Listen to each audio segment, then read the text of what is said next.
Hey, Edgar here, the host of Snug Wrestling. Are you tired of your flimsy sunglasses that look just like everyone else's? Well, check out our friends from Aquila. These are handcrafted, limited run frames made in Los Angeles using recycled materials and built to last and look clean. They got UV protection, blue light options, and even prescription lenses. Plus, Aquila gives back 1% of every sale that goes to environmental causes. And because you listen to Snug Wrestling, you get 10% off with code SNUG at checkout. Just head to aquila.la and upgrade your eyewear responsibly. That's aquila.la, A-K-I-L-A.la. Save 10% off with promo code SNUG. Hey, this is your Olympic hero, Kurt Angle, and you're listening to Snug Wrestling. Oh, it's true. It's damn true. Hello. What's going on, everybody? Welcome to Snug Wrestling. It is time for night 2 predictions. We got a special guest, returning friend of the show, James Broderick is here. And also Mr. Blood is here. We're going to be talking about Sunday, WrestleMania 42. That's happening in Las Vegas. Welcome back, James.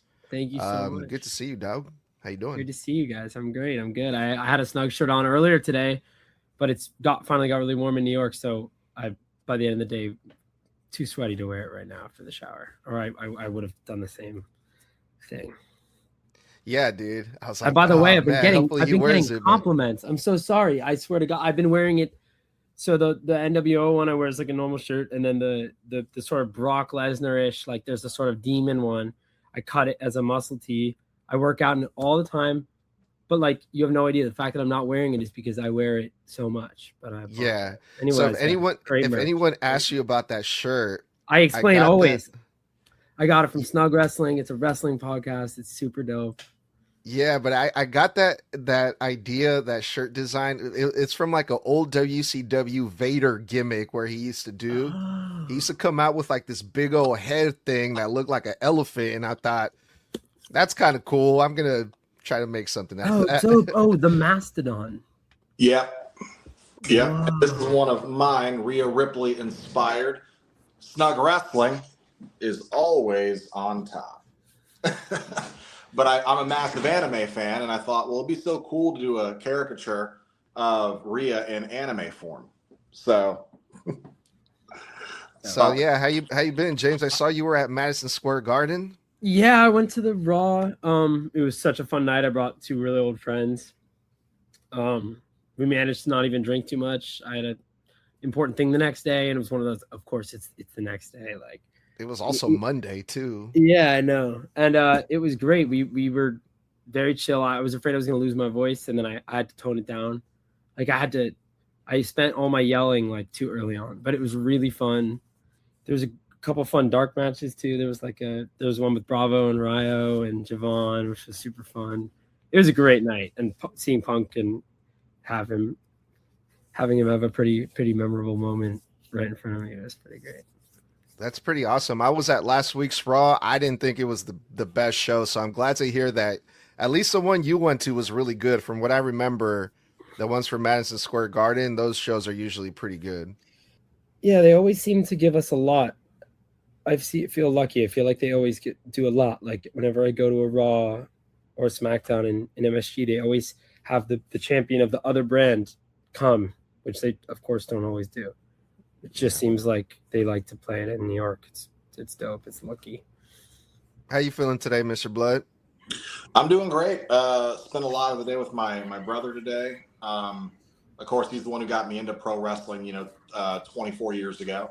He's really excited for Mania this week, and he's coming over. Like I said last night, it'll be our first Mania watch together in about 11 years. The last Mania we watched together was the Heist of the Century Mania, so 2015. And that was great. So I'm really excited, feeling good. Really, really like wrapping my head around the fact that it's been a whole year already since the last Mania, because it feels like a couple months ago. And I've been listening to WWE wrestling podcasts all day, guest spot appearances. I've been listening to Cody. I was listening to a podcast right before I got home. Cody's on. I listened to Chris Van Fleet with Liv, Chris Van Fleet earlier today with Becky. I listened to CM Punk's hour and like 30-minute podcast he did 2 days ago. I listened to the adorable Variety couples podcast, the Go podcast with AJ Lee and CM Punk together. They're fucking so cute together. They're just flirting for 25 minutes and it's adorable. I watched the Hot Wings Versus with Jimmy and Jey Uso. So I love WrestleMania week because it's like their biggest PR stuff and you get to watch so much. I'm still watching, or I'm going to watch, finish the Cody podcast. I'm going to later tonight while I'm eating dessert, which is my PB&Js at like 1 a.m, guilty pleasures. You can't have too much sugar. That's how I get it. I'm going to watch the Dom and Liv date podcast video interview they did where they go on a date together for WrestleMania week. So I'm just really in the WrestleMania mode right now. Really excited for it. Love it so much. Been watching all the WWE 2K26 spots where you get Oba Femi and Jacob Fatu talking about their favorite things for 12 minutes. Oba Femi hates pizza. That's crazy. Jacob Fatu just every five seconds because it's all gas, no brakes with it. You know what I mean, dude? Like he's such a goofball, but I'm just in such a high spirits because I love seeing these guys off WWE TV in an interview format and having fun, seeing that they're energized. It makes me energized as a fan, hearing their thoughts. Cody in the podcast that I watched earlier, he's literally talking about like how he actually feels about the Pat McAfee situation. That's been really interesting. He understands Pat's trying to help, but he's really against it. Feels like it's a slap in the face. Like he's legit like they shoot. And just so interesting this week. I highly recommend anybody listening, if you want to get more into the WrestleMania mode, listen to a bunch of these podcast interviews this week with all these superstars. There's a lot of insight into their matches, their builds, their feuds. Other than that, happy to be here for WrestleMania Night 2. If you guys haven't seen it already, Night 1 predictions are in the books on Apple and Spotify and on our YouTube channel. And, of course, as always, we'll be live tomorrow after SmackDown and both nights of Mania for the post-show reviews. And head on over to tpublic.com/snug-wrestling to pick up your Snug Wrestling merch and support the podcast. But tonight we've got an amazing special guest, James Broderick, back again. This is going to be a lot of fun. So I pass it back on over to the founder, creator, and handsome Mexican devil, Edgar, to get us started. Did you guys see that Cameron interview with Jey Uso? Saw a clip of it. He beat That the shit was out of that guy. amazing. That was gold, man. Like the commitment. Like Cameron, first of all, I never thought I would see him do a work or a wrestling angle. Jey Uso was really in it, man. He was so convincing. And you guys know more about that than I do. You know, you guys are actual actors, okay? I don't really know too much about that, but yeah, did you guys see that shit? A lot of people were like, wow, this is really good. I mean, obviously it was a work, but people were like really into it. James, what do you think first? Yeah, it got such a good reaction. It's really funny. I maybe I'm a little maybe I take Jey Uso for granted a little bit sometimes. He did great. It was really funny. I just thought that was dope that they did that. And like Mr. Blood said, there's so much media stuff like this week of wrestling, like on everything, and so a lot of it is amazing, but a lot you can be too much. That eventually doesn't all stand out in a way, but that one was like so dope and it totally just stood out. And seeing it on Instagram and comments and stuff, people were loving it. It made me laugh big time. Yeah, it was really funny, and Jay did great. Yeah, I saw. I didn't see the whole clip you sent to the chat. I wound up randomly passing it on TikTok because Snug knows me. I'm the one guy who ghosts the chat for most of the week because I hate texting. It's my least favorite thing in the world to do with phones. And I caught a clip of it, and I was like, "Oh shit, Jay looks mad." And he yanked him over the table. I was like, "Oh wait, damn, hey, whoa!" And then because I didn't know the full context, I only got the clip where he gets, and then he gets up and then walks over. I didn't see the conversation leading into it, and I'm like, "Yo, what the fuck?" Because I don't know who Cameron is. So. But the moment I saw the protective punches, he put his hand over the punch. I was like, "Oh, it's a work. Okay." I was like, "Please, Jay, don't get fired. What are you doing?" Like, but the moment I saw the hand place, I was like, "Oh, it's a work. Thank God." Because I legit thought like maybe the guy said something to piss him off. Again, I didn't have the full context, so I literally thought like the guy like maybe pushed a button, went too far, and poked the bear, and Jay is the Samoan. You know, Polynesians, we are very hot-blooded, hot-tempered, and I was like, oh my God, Jay's gonna get fucking fired the week of Mania. And then but you know, consummate, like, Jay is taken for granted ever since he lost the title. They put him with the Usos. I love that people loved Jay. Like, everybody was like, oh, Jay's the greatest thing in the world. The moment you get the world title, you know, it's like that Aunt May's speech in Spider-Man 2, Sam Raimi's Spider-Man 2. Or not Aunt May's speech, Green Goblin to Spider-Man on the Roof. You know, everybody loves to see everybody loves the hero, but they love to see they love more than a hero to see a hero fail and fall and die trying. Eventually, after everything you've done, eventually they will hate you, in spite of everything you've done. And with Jay, that's such the truth. Like, a year and a half ago, it was Jay's moment. People were clamoring, give it to Jay, give it to Jay, give it to Jay. He got to Raw 2.5 years ago. We want Jay. We want to see Jay. Give him everything, everything.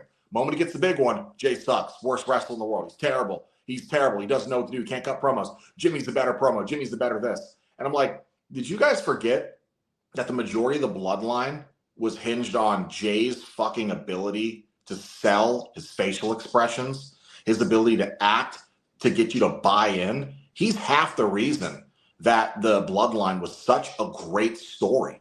So when I see this, I'm like, Jay does not get enough credit for his ability to perform and tell a story just through his facial expressions. I've said this again, I said it a couple weeks ago, that the two best, in my opinion, actors in WWE when it comes to the performance side of it, not the wrestling, but the performance, it's Roman and Jay. And I genuinely believe they're the best in the company, because the bloodline stuff, especially the COVID stuff where there was no crowds, they had to rely on that so much to convey the story to the audience at home. And they honed that better than anybody. Jay can get you to believe he's going to crash the fuck out, because he does it so subtly, and then gets into the facials. And then you see the wheels turn behind his eyes. Roman has that twitching. You know you're on thin ice. So I thought this is great. That's why I will always respect Jay, because look at him still working, even in a podcast. Yeah, he's really good. I was just rolling when Cam when he said, "Oh, you got these WrestleMania that from Saturday. You bring these wrestlers from Saturday from WrestleMania." I wanted to interview someone from Sunday's WrestleMania, and that shit popped me, man. I was like, God damn, bro, that shit was good. But anyway, we got to get into these predictions because it's going to be Sunday. A lot of people like to say that Sunday is actually the bigger one of the two nights, right? Sunday is the real main event. Some people say it's Saturday.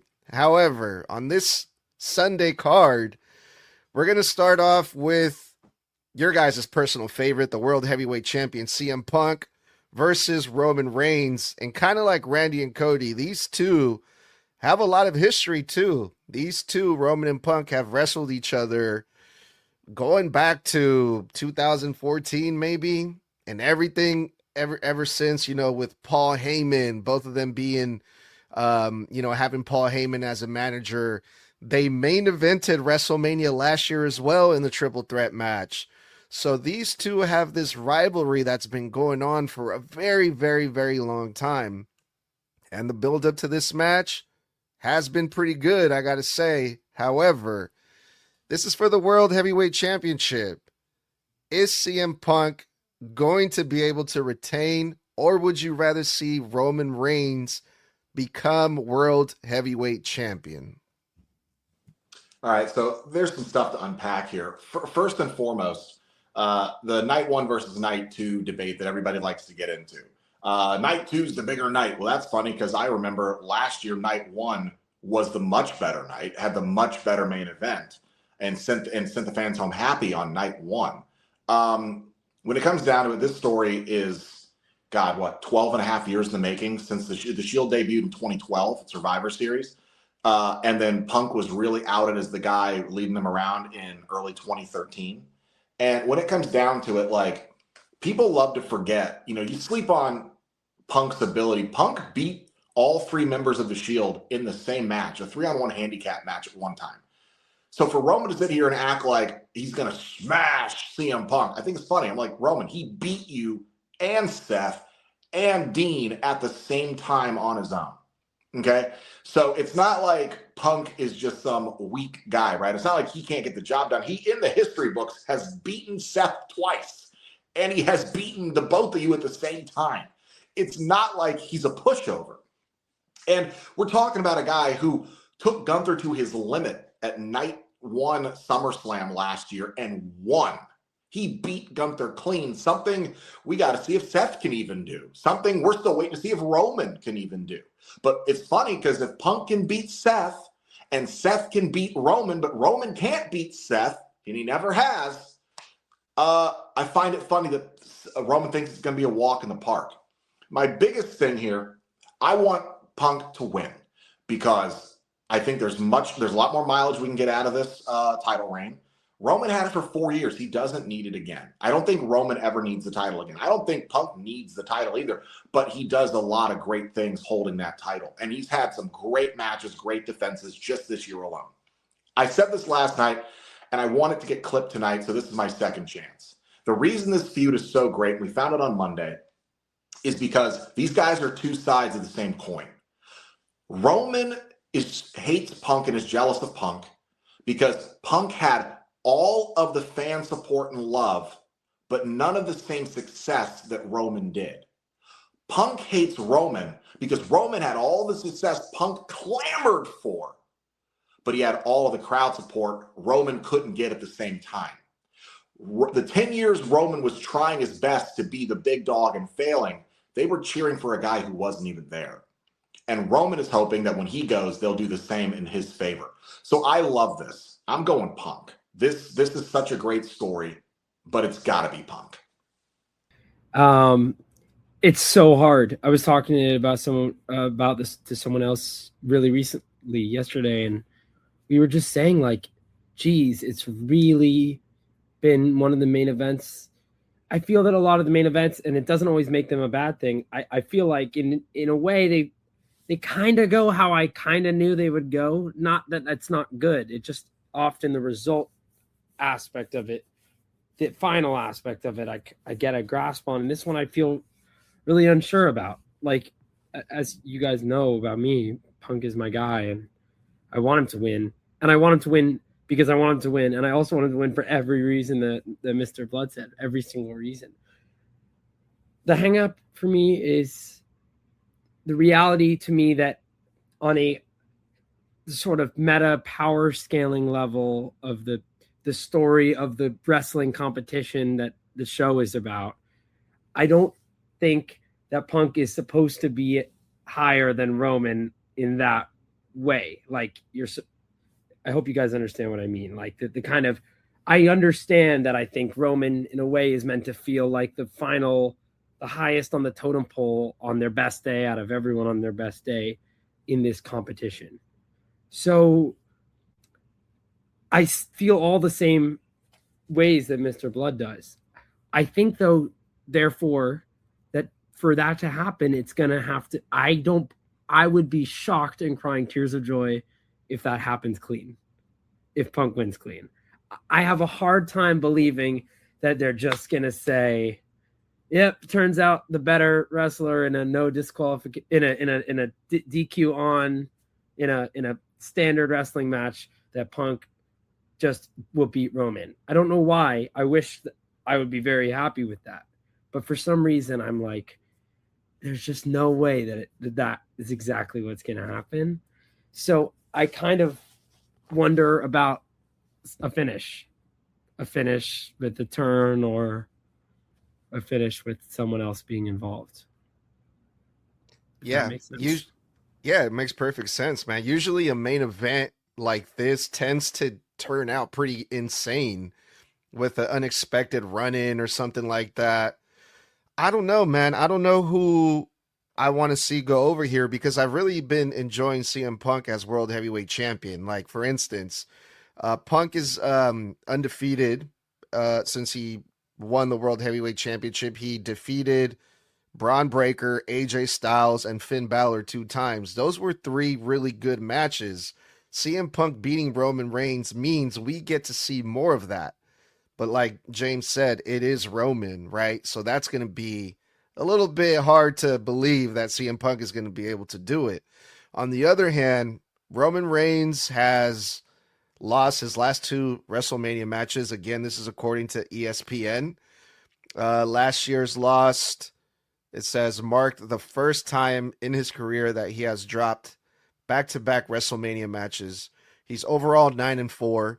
Right now, Roman has the lead with most WrestleMania matches or main events, or maybe both. I'm not sure. But again, man, kind of like, Randy versus Cody, Jacob versus Drew. This is another match where whoever wins, I'll be good with. But gun to my head, I think I'm going to go with CM Punk because CM Punk is making the dates. He's making the towns. If Roman Reigns if Roman wins the title, who knows when we'll see him again. Yeah, and on top of that, I'd like to double down on 2 things. One, yeah, Roman lost last year in the triple threat.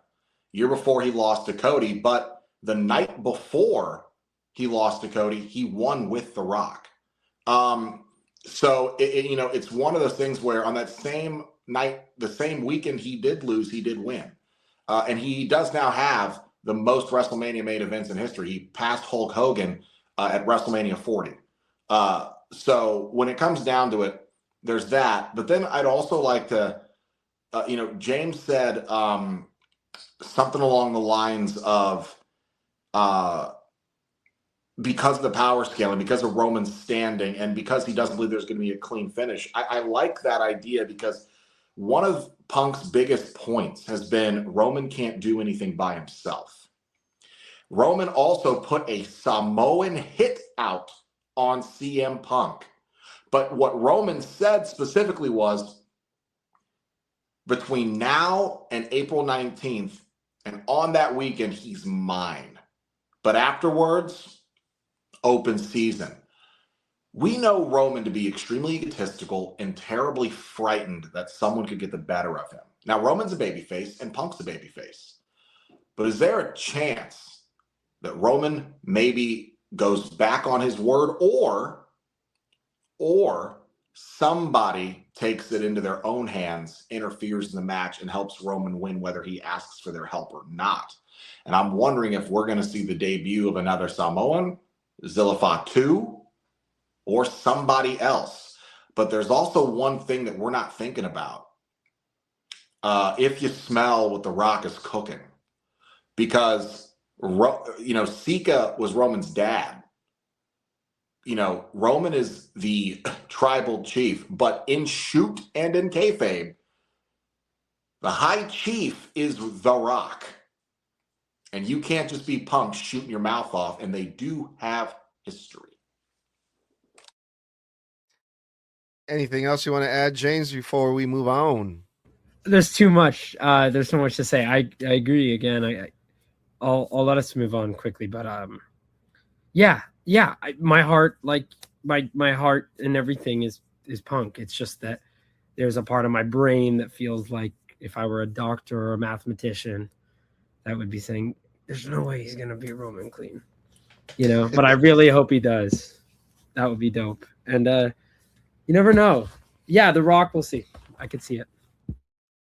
All right, y'all. The WWE Women's Championship match: Jade Cargill versus Rhea Ripley.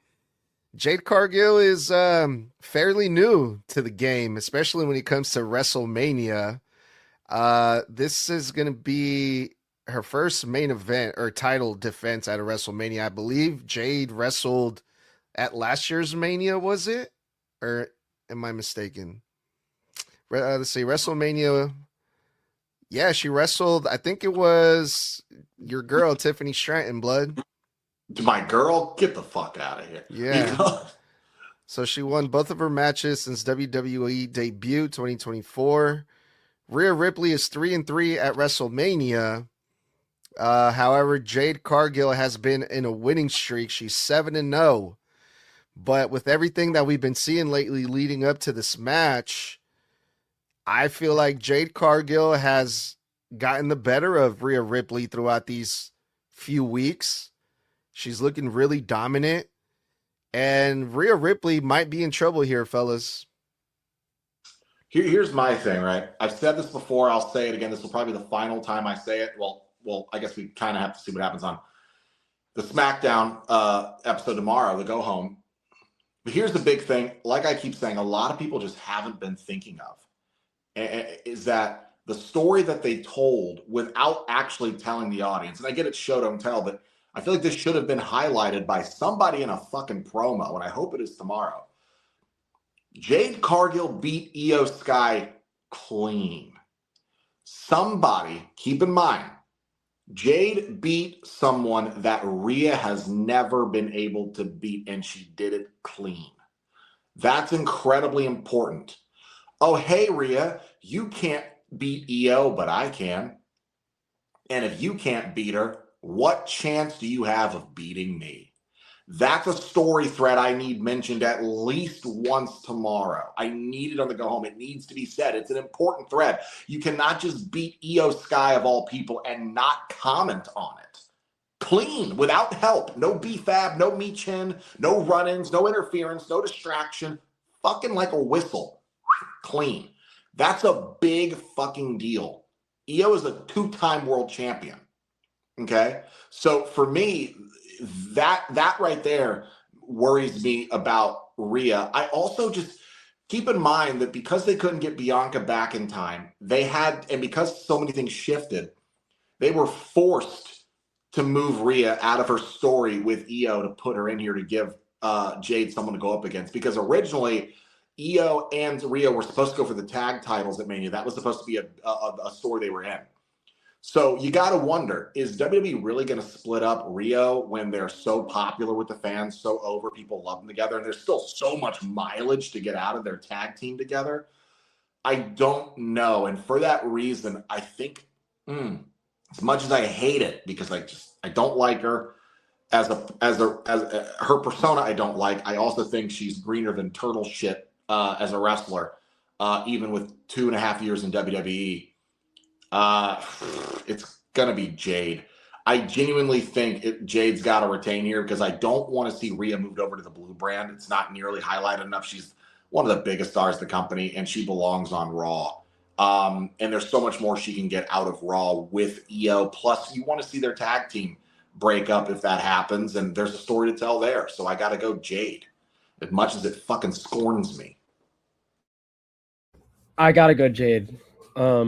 I think she's gotten a lot of flack in a lot of ways. I can understand some of how her reign has felt, especially like the obvious, the lack of title defenses, only just because, hey, it's cool to watch people fight in the show. So it would be great to see her have had more title defenses, only at least for that reason. But I think that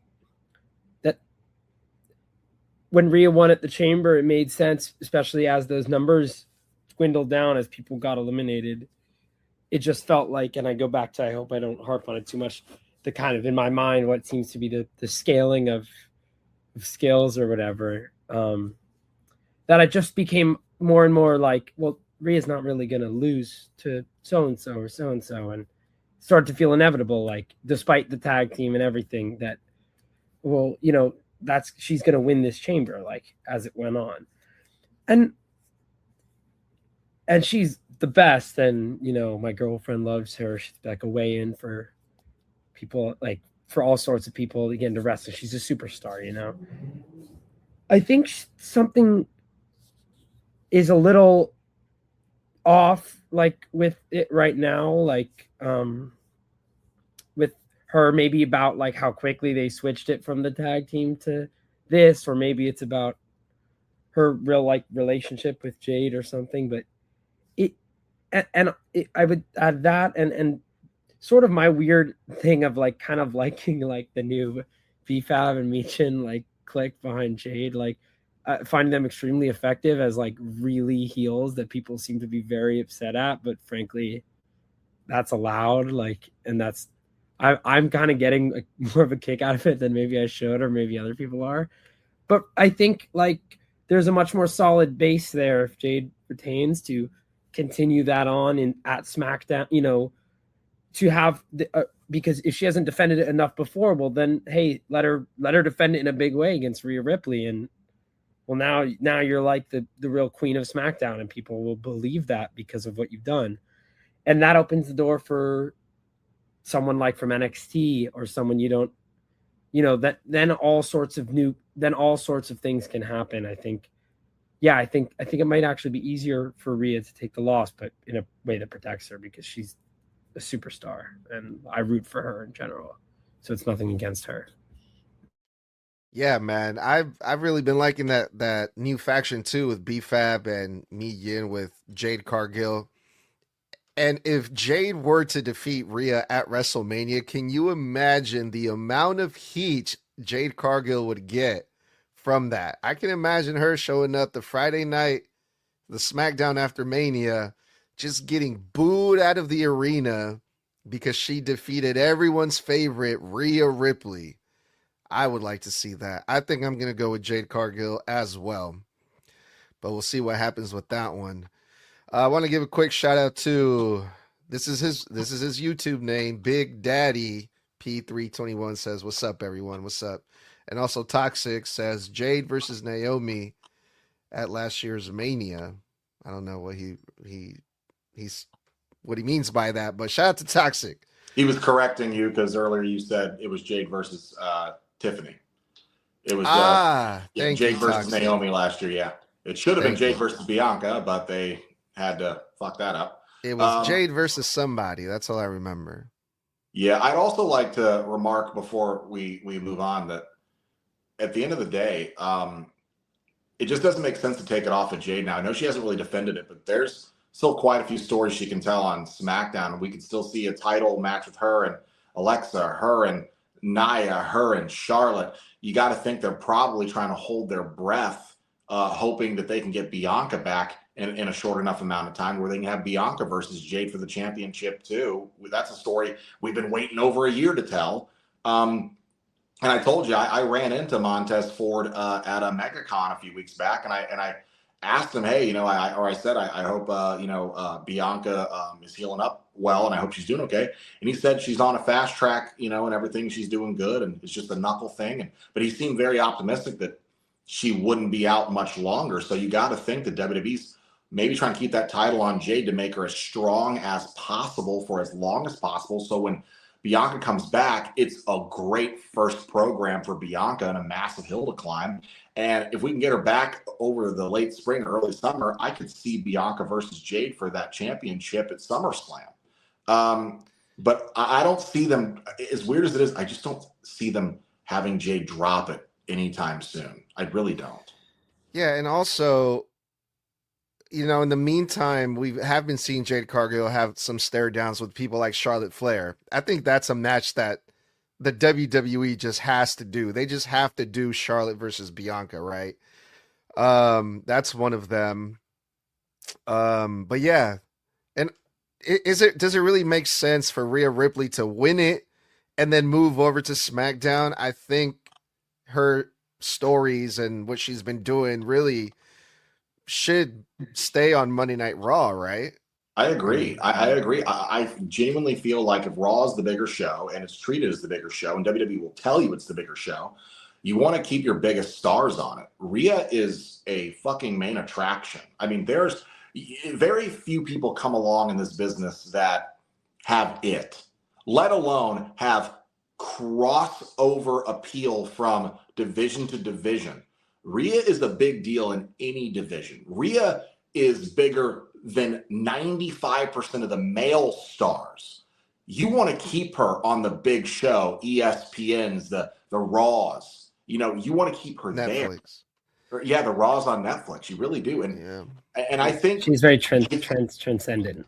Exactly. And Jade beating Rhea does everything for Jade. I don't think Rhea beating Jade does anything for Rhea. All right, you guys, the next match, this one is so hard to call and very unpredictable because it's a 6-man ladder match for the Intercontinental Championship. This will be the 15th ladder match to take place at WrestleMania. The first one was in 1994, WrestleMania 10, Shawn versus Razor Ramon. since then, I believe the last ladder match that they had at Mania, it says here on ESPN, was in 2024. It was for the WWE Tag Team titles. So it feels like it's been forever since they had a ladder match at WrestleMania, but it has been for a singles title. But we have Penta, who's the current champion, versus Rey Mysterio, Javon Evans, J.D. McDonagh, Dragon Lee, and Rusev. A couple of these guys have been in WrestleMania before. I believe Javon Evans and J.D. McDonagh are debuting. They're having their first WrestleMania moment in a ladder match for the Intercontinental Championship. How do you guys think this one's going to play out? Well, they had Rusev standing tall on Monday after the Javon and Dragon Lee tag match versus JD and Rusev. So we know he's not going to win. Exactly what I was going to say. He was standing tall. Why would I believe they'd give it to Rusev? I mean, fuck, they've barely given the guy anything since he's been back, and the crowd still doesn't give a shit. Just turn him babyface. Bring back Rusev Day. Give the crowd something to love about him. But when it comes down to it, I think this is actually a lot more cut and dry than it sounds. I think Penta retains. You just put it on him. He's also insanely fucking popular with it. And I can see him doing great things with it. I can see him having really good matches with it going forward. If you're going to give it to Dom for an exorbitant amount of time twice, and then even with injury, so it's not his fault, but he holds it for such a long time without defending it, why would you take it off of Penta faster than you left it on Dom? You know what I mean? Like, I think this is going to be a showcase for Penta to really get him to put over the kind of champion and competitor he is. I think that's why this match is here. I think Penta's definitely got to retain. And because I just don't, none of these other competitors I need to see as IC champ. Ray's been an everything champ. He's fine. JD will eventually get his day. I could see JD as an IC champ one day for sure. He's a workhorse. Rusev, don't really care. He wasn't even that great of a United States champion. And I mean, Dragon Lee, okay, but they haven't done enough with him. He's the next Rey Mysterio. You've been telling me for 3 fucking years, and you have done nothing to make me feel like that except for the last month where you've treated him like he mattered. Anything else, Penta's the only one that makes sense to retain here. I think this is going to be a spotlight match. I think it's going to be a showcase match for these high flyers with one big brute to be there to kind of break up that energy and be the guy to slow the match down. I think that's why Rusev's in it. Other than that, yeah, just keep it on Penta. Yeah, I love everyone in the match. So to be clear, I wasn't even trying to make fun of Rusev. I was actually just making fun of the writing where if someone stands tall like that on the last one before, it's just, to me, incredibly obvious that they will not win. And I don't mean that overly to be cynical. It's just kind of funny. Like, I was like, the minute I saw him beat everyone up, I was like, okay, so you're not going to be the next Intercontinental champion. But I think A is the simple, yes, I believe Penta will retain. But the two things that I could believe happening besides that are, one, Javon Evans, because he is sort of subtly getting a rocket push in a sense. And also, if you pay attention, which I know you guys do, it seems like even in media, like Triple H and Shawn Michaels, whenever if you want anything on NXT, it's very often about what it's like, what it was like to teach Javon, how exciting it is, what he shows about what this system can create and have homegrown talent do, right? And he deserves it. He's not like my guy, but like he's a dope, amazing dude. That I could see, just because it would be an awesome surprise and no one would be upset about it. And I'm sure it would happen with some pretty cool moves that, this is going to be a great match. And then the other one is I could see Rey Mysterio winning, because for all we know, he could be dealing with injuries or old age in a way that actually has progressed. And it might be something for him to win so that he can drop it to his son and retire. Like, I'm not saying that that's the most likely option, but I think everyone might sleep on how he could take the least hits of anyone in the match, dial up a 619 on Rusev after everyone gets a little lick in on him, and be the only one left standing, get the belt, and then lose promptly to his son and go off into the sunset as being like one of the greatest basically wrestlers ever. So that's like my one like little fun sneak possibility, because we don't know, he's quite old and he gets hurt a lot. This sounds meaner. I mean this all in this literal sense that he's just been doing it. And so we don't know like the reality of how he feels or how close he feels to hanging up on like one of the great careers. So I could kind of see that. That was my thought exactly.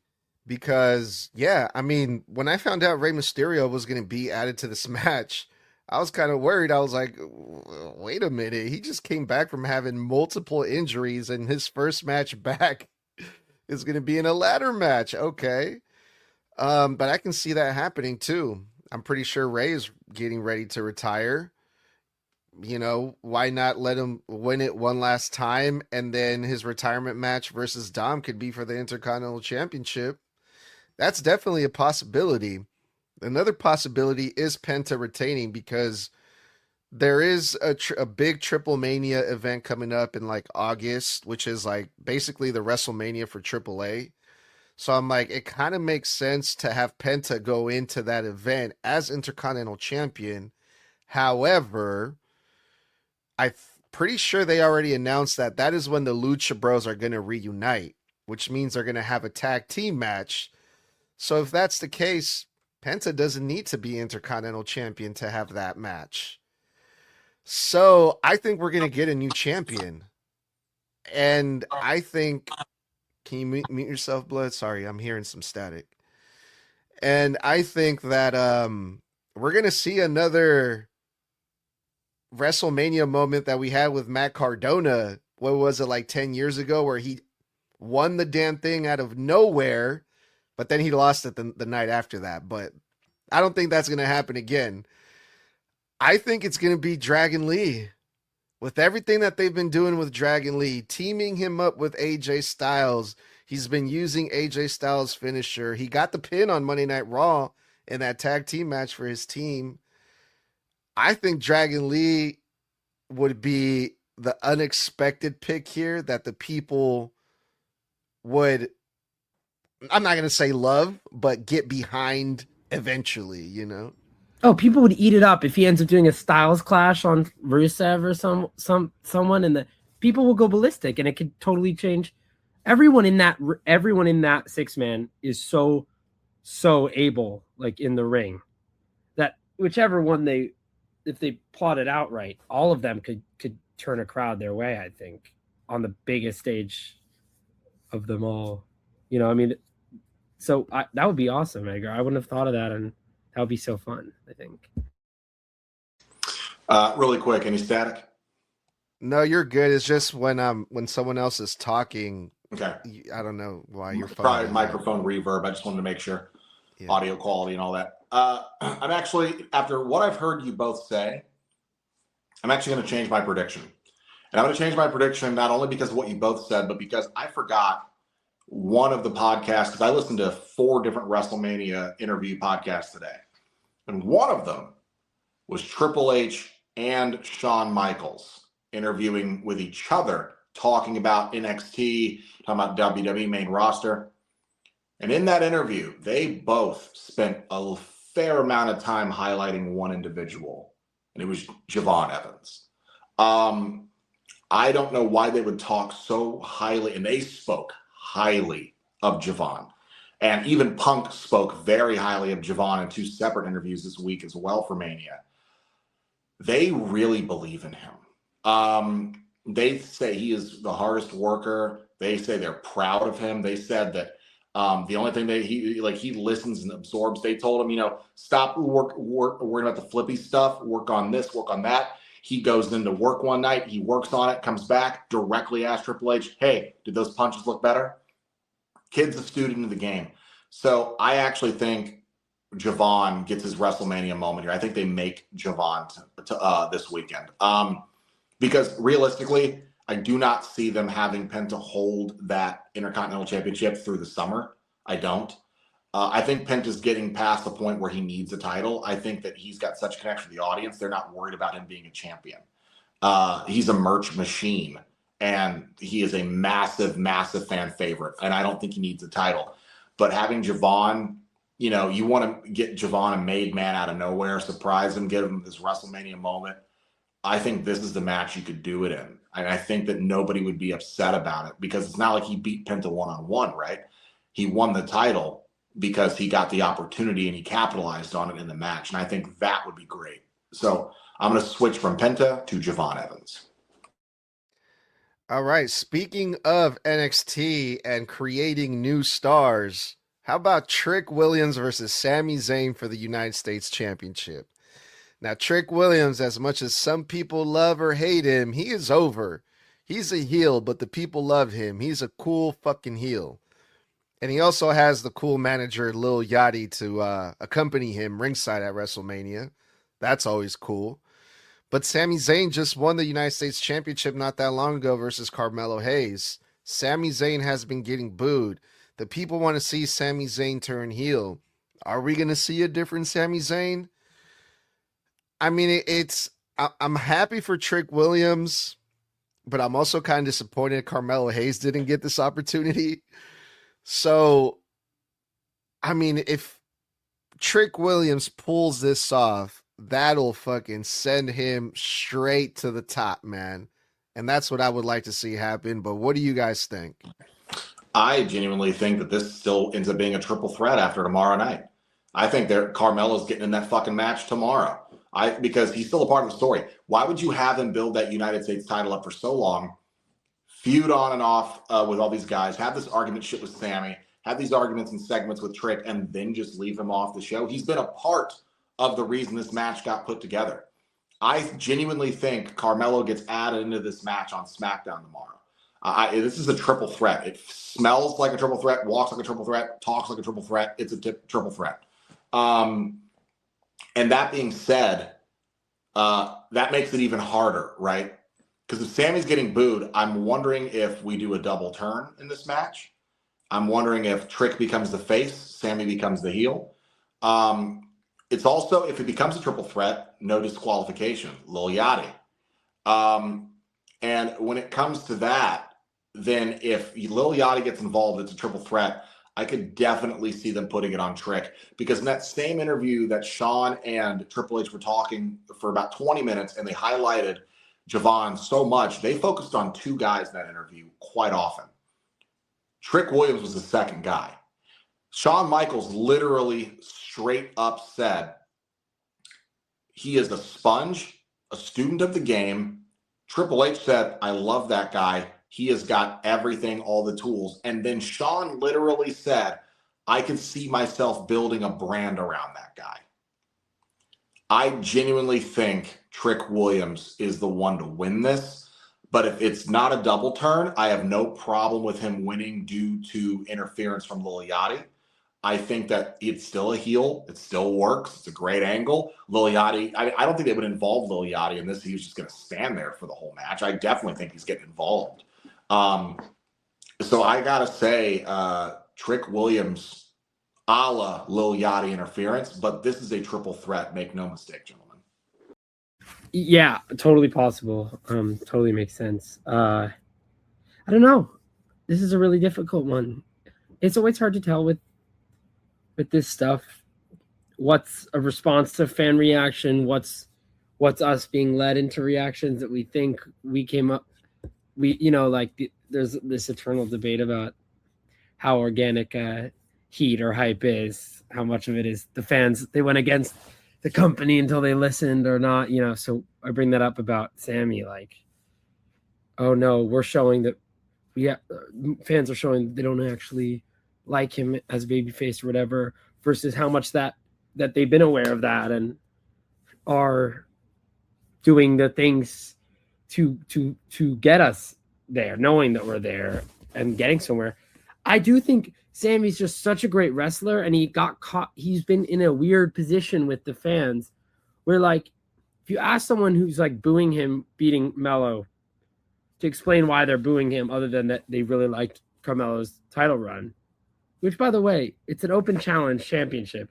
So it ain't the worst thing in the world to lose it to another really technically gifted wrestler. Like, but if you ask someone, why do you dislike Sami? Like, they wouldn't really have that many good reasons. Like, I feel like everyone acts like something happened, and it's often harder to hear an explanation about what that horrible like travesty is that happened other than the Mellow title run.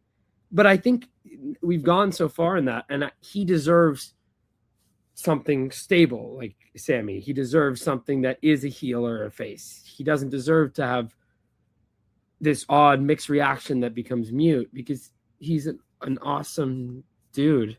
So I think I would agree with the assessment that it would be very interesting to allow for a double turn, because it lets him then actually be booed. But he's far too good and too useful to get to have to suffer some boos because he's good but beat the right person. Do you guys know what I mean by that? I think that would be a shame, but I think there's plenty you can do with him that could involve him turning heel. And besides, at this point, like you guys are saying, Trick is a heel who everyone cheers for. Randy is they can get Randy Orton to like detonate a truck like carrying most of the kids that went to the show, and everyone will be like, Randy's crazy.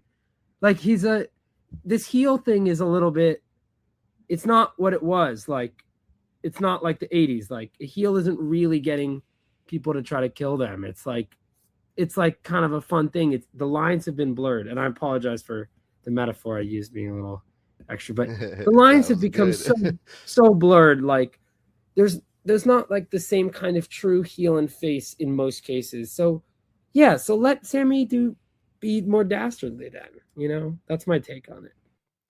Yeah, I think that's what the people want to see. We actually talked about that a couple of weeks ago, and we made a clip out of it, and we went to our lovely comment sections on our social medias, and a lot of people responded the same way. We're not booing Sami because, the way that he won the United States Championship or the fact that we wanted to see Carmelo. We're just bored of Sami, is what a lot of people were saying.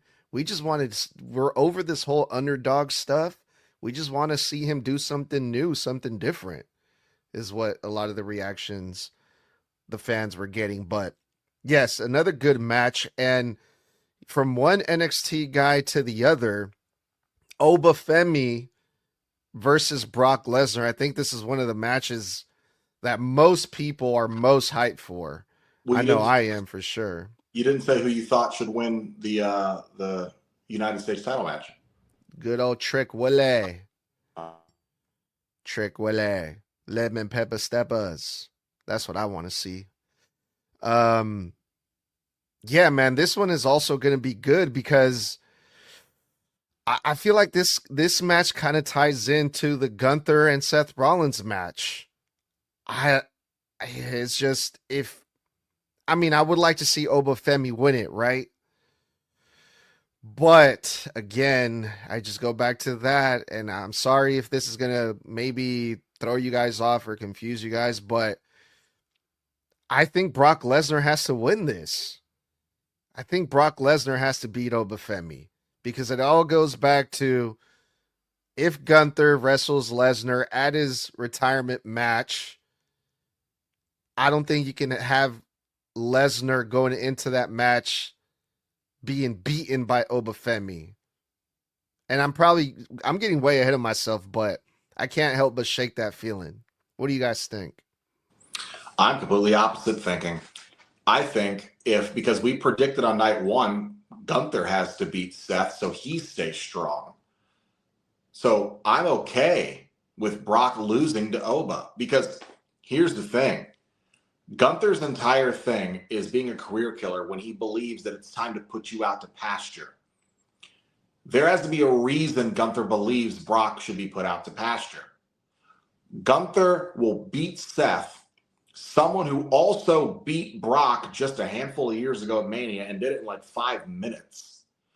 And then he's going to go, you lost to an up-and-comer, a new guy on the roster. You lost. You're not the beast anymore. I think you're a bitch. You're not the beast.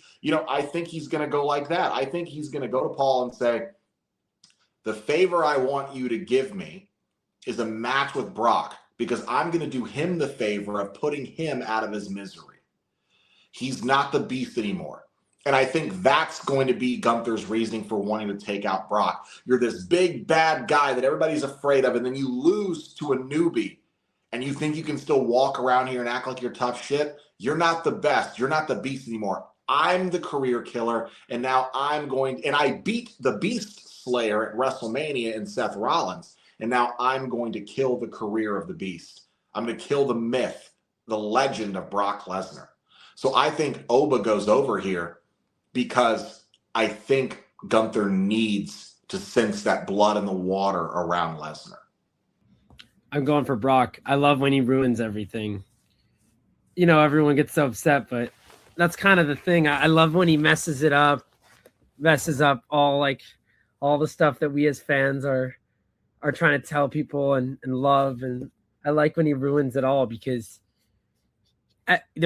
Oba could go on to be an even greater beast or win just as many world championships. But Brock will always be a specific type of person because he's a crossover athlete. It's a very unique thing. Like, I think he's been such an incredible professional wrestler that in a way, compared to at least 2012, 13 era, we actually take for granted one of the founding principles of his greatness, which is that he won an Ultimate Fighting Championship as well. Like, it's quite an incredible. He has so much. He can do so much, and he can beat people. I think he can beat people without ruining everything for them because of how much power you can give to him in your headcanon. And I think the Gunther issue of him wanting to put him out to pasture, I think he can do that without Brock losing. Like, Brock could win, but barely be able to leave the ring on his own accord, which could signal to Gunther that he is on the way down, like that this is the time to strike and to end his career. I don't think he has to lose for Gunther to get the idea, especially because Gunther might already have that idea.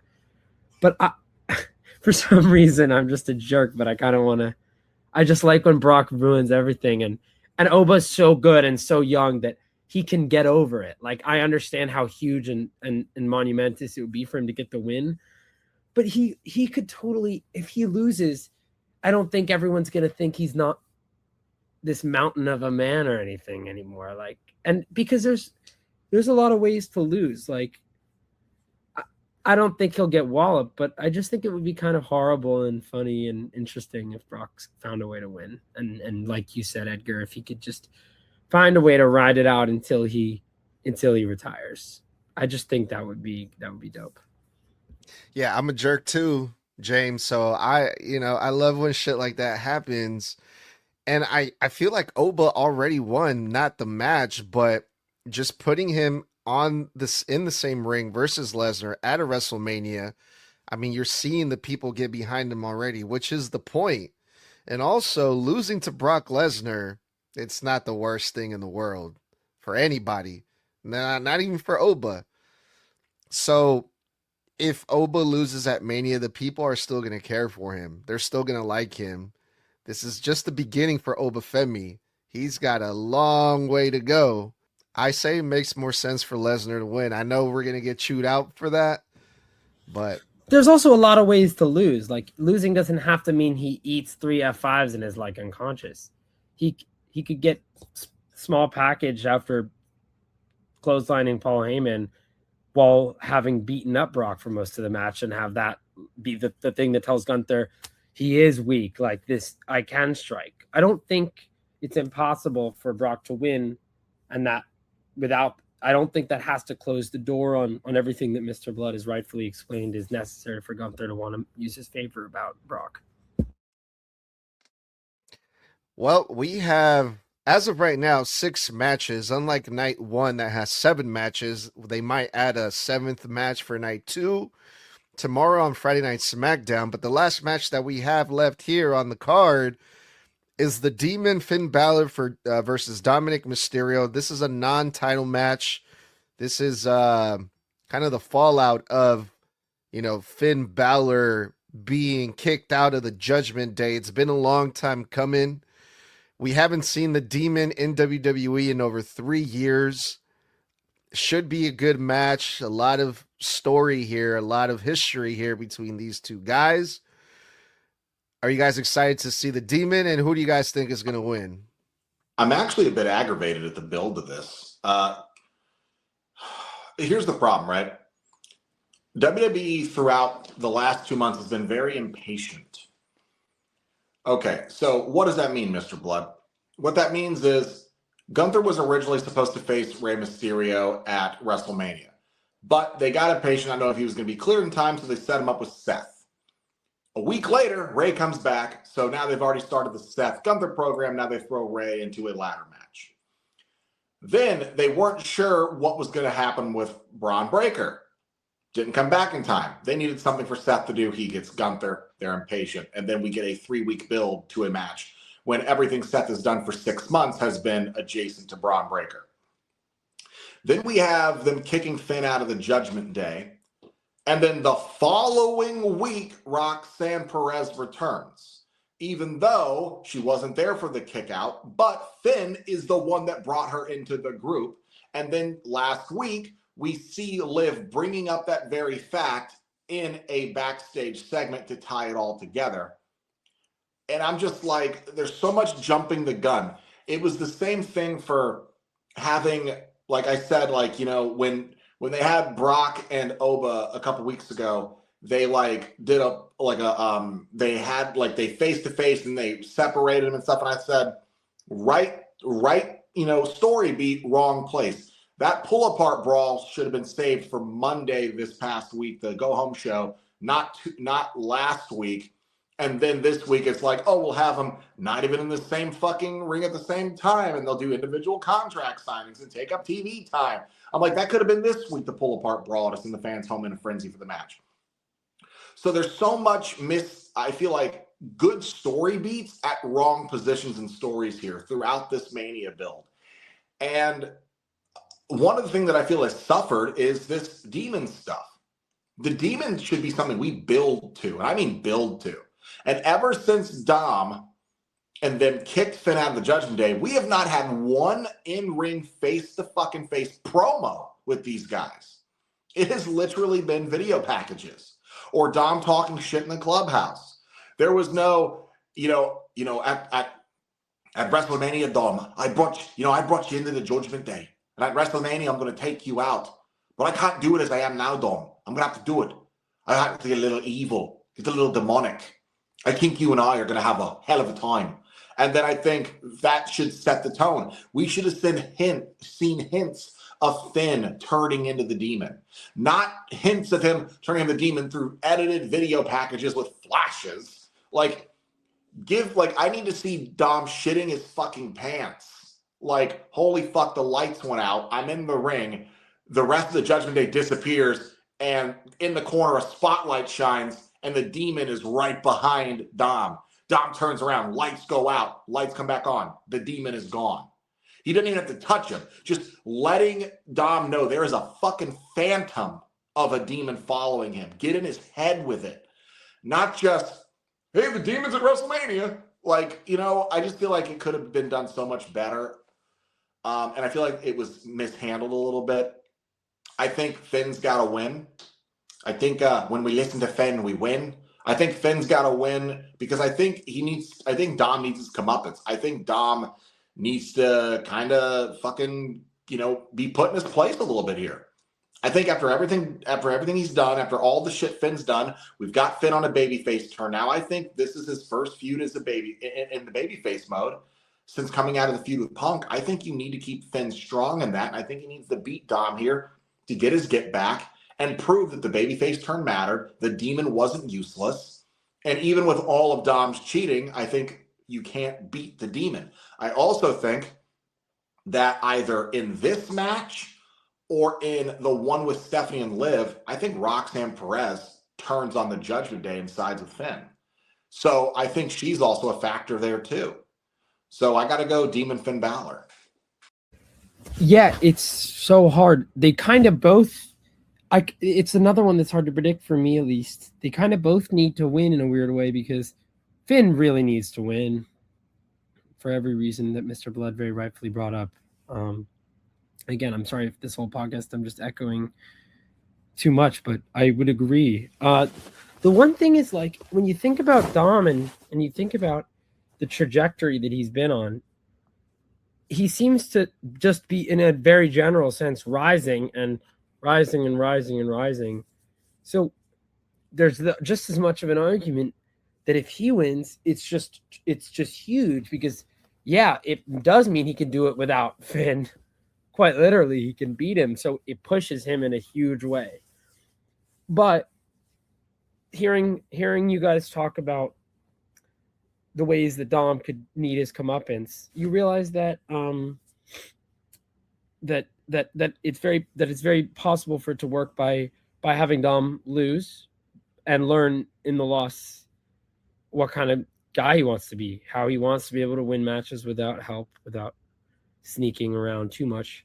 Because I still, with all respect, I see him positioned by the company, by the show, to potentially reach higher heights or as high heights as Balor ever did. So the whole time that I'm knowing that Finn has to win, in the back of my mind is what I suspect to be the long game with Dominik Mysterio, which to me has always seemed to be like the real big long game. So you don't want him to just come off like, oh, it turns out he really can't ever beat anyone good, clean, or he can't beat anyone good, because I think eventually they're going to want him to beat some dudes up. Yeah, and also too, like, we recently saw Finn Balor finally get the spotlight that he deserves, which is a main event guy, which is in the World Heavyweight title picture at least, right? Or something. And now that he's been broken off from the Judgment Day, we're going to start a new chapter in the WWE after WrestleMania. This would be a good start for Finn Balor to jump into that new chapter with the big win at WrestleMania versus Dom. And maybe this is the start of a new Finn Balor, a new road to Finn Balor chasing some type of singles gold, which he deserves, or hell, even that World Heavyweight Championship that he never lost. At the time, it was the Universal title. But that's what I would like to see. So I'm also going to go with the Demon Finn Bálor. But yeah, that's what we had, fellas, for night 2. Anything else you guys want to add? I feel bad. I echoed Mr. Blood quite a bit going right after him, and I don't want it to seem like I'm just stealing his answers like on a quiz, but I found a lot of the stuff to be quite similar to what I feel. And if I had to add anything else, it would just be the general sentiment that even if I were here for night 1's predictions, I would have often been saying, I don't know. That is how I feel about a lot of these ones. More than I expected that I would. The closer we've gotten, maybe it's just related to being WrestleMania, me building them up, but I feel like for everything we can say about the build for a lot of these matches, or the build to this WrestleMania, perhaps some pros and perhaps some cons. One thing it's definitely done is and I've talked to people about it's been hard to predict a lot of these things, which is great because it means I really want to watch. I'm so excited. Yeah, that could be a good thing or a bad thing, though, right? Oh, yeah. And also, I've said this a lot too. 2 months ago, we had one match announced for this Mania. That was Roman and Punk. And despite what people will say about the build, no one ever remembers the builds to Mania. They remember certain feuds builds. They never remember all of them. They always remember the Mania itself. So, I mean, you could say that, Asuka has had some terrible Mania builds. Bayley has had some terrible Mania builds. But then you get to the match and they fucking kill it, and then you never remember the build.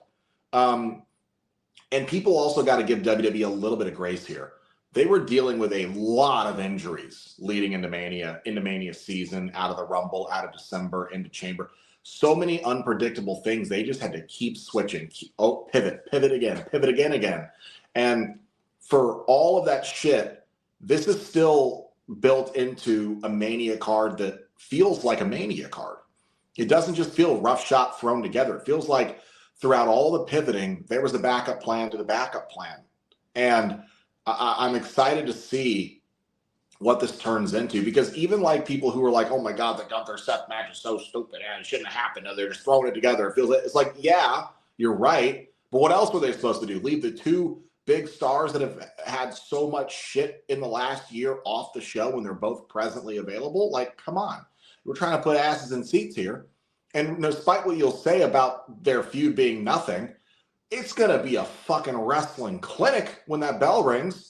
You're not going to remember how shit the build was. You're going to come out of that match going, holy fucking crap, that was good. So end of the day, build aside, this is a Mania card I could still be proud of if I was in the writer's room and I had dealt with all the same shit. I'd still be, because this could have gone so much worse. This build could have been even worse. Imagine Seth doesn't come back. Imagine Rey is still injured. Okay? Imagine you don't got shit for Gunther. Brock slips on a banana peel, breaks his ankle, gets an injury for the first time in his fucking career. Like so many things could have happened. And I'm glad we're here. And what remains to be seen with one episode of WWE television left. Yeah. And I'm glad James came back to join us at Snug Wrestling here. Like always, it's a pleasure to talk to you, James, and you too, Blood. It's always fun to talk wrestling here at Snug Wrestling. That was night 2 predictions. Man, we are halfway done with the week. We still got a lot of content coming up, which I'm psyched for. But until next time, we'll see you guys really, really soon. Blood, if you will, take us home, please. Oh, I will. And don't you dare be silent. No, I won't do it. All right, guys, that wraps up another episode of Snug Wrestling here on, well, wherever the fuck you're watching or listening to it. We just did night 2 predictions of WrestleMania. That is in the books. If you missed night 1s, that is on Apple and Spotify and our YouTube channel. If you love kicking it with us every single week, you can do it on Mondays, Wednesdays, and Fridays after Raw, NXT, and SmackDown go off the air respectively for live post-show reviews. And normally we do have TikTok one-on-ones every Thursday for an hour for random or relevant wrestling topics and Q&As with the fans. But this week we have a special guest in that of the amazing James Broderick. And next week we have another special guest on that Thursday. So the following week we will also be taking a break because we have been going hard in the paint for a long time. So the week after that, we will be back to our normal wrestling schedule. But tune in tomorrow night for the go home episode of Friday Night SmackDown for WrestleMania. And we will see you Saturday night and Sunday night after both nights of WrestleMania for live post-show reviews. And of course, support the podcast by heading over to teepublic.com, teepublic.com/snug wrestling to pick up your wrestling merch and support your favorite wrestling podcast, and catch us on Apple, Spotify, YouTube, Instagram, and Facebook Live during the week for all of our shows. Until next time, stay safe, stay savage, and stay snug. Have a great night.